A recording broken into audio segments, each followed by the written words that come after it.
To check your T-Mobile call history online, start by visiting my.tmobile.com or using the T-Mobile app. Log in with your T-Mobile ID or username and password. Once logged in, navigate to the Account tab, then select Usage or View Details. From there, click on Call History or Voice Usage. If you have multiple lines on your account, like a family plan, you'll need to choose the specific line you want to view. T-Mobile retains call history for up to 18 months, with premium plans like Magenta Max offering up to 24 months of data. Remember that prepaid accounts have shorter retention periods, typically around 90 days.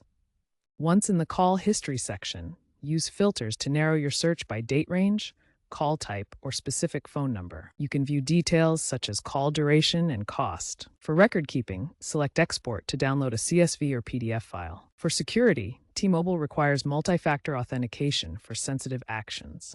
It's advisable to avoid accessing your account on public Wi-Fi networks. If you encounter issues, enable MFA or use the app's chatbot for support. Be aware that T-Mobile now requires users to explicitly opt in to data sharing with third-party analytics firms, reflecting increased privacy measures.